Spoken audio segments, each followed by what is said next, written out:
travaux que l'on mène, ils font l'objet de projets de recherche. Donc là, c'est des travaux qui ont été menés dans le cadre d'une ANR, c'est l'Agence nationale de la recherche, et également dans le cadre du LabEx CEBA en Guyane qui finance des projets de recherche. J'ai travaillé sur la bactérie qui s'appelle Mycobacterium ulcerans. Cette bactérie, elle cause une maladie chez l'homme qu'on appelle l'ulcère de Buruli. C'est une bactérie du même genre que la lèpre ou la tuberculose par exemple, donc on connaît mieux.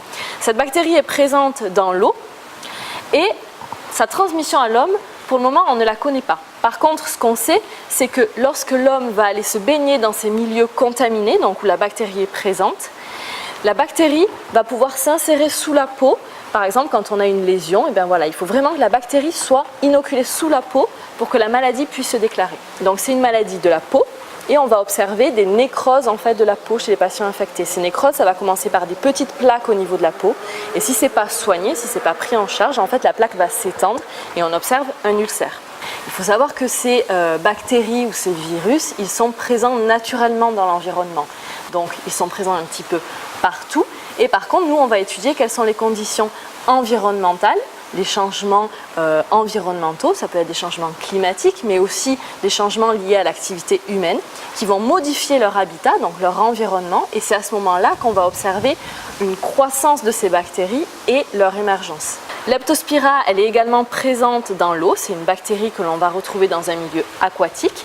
Et comment est-ce qu'elle se retrouve dans l'eau? Et bien en fait, elle va être relarguée dans l'eau par l'urine de rongeurs ou de petits mammifères. Une fois que l'eau est contaminée par la bactérie, c'est au niveau d'un contact également avec l'homme, donc un contact de la peau ou des muqueuses, que la bactérie va se transmettre à l'homme. Et là par contre, la leptospirose, les symptômes, ça va être de la fièvre, des courbatures, des maux de tête. Donc ce sont des symptômes qui peuvent être apparentés par exemple à une grippe, une dengue.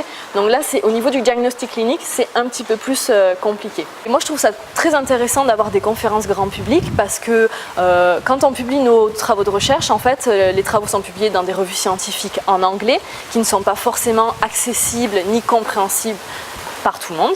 Et lors de conférences grand public, justement, on peut vraiment faire passer le message, s'adresser à la population. Et le message, c'est pas qu'il faut arrêter d'aller se baigner ni dans les criques ni dans les prairies, c'est qu'il faut être conscient qu'il existe des pathogènes, des maladies et qu'au moindre symptôme, il ne faut pas hésiter à aller consulter. Et ce qui est intéressant, c'est qu'on a vraiment un échange et des questions auxquelles nous, les scientifiques, on n'aurait peut-être pas pensé non plus à poser. Donc c'est vraiment un moment d'échange et moi je trouve ça très intéressant.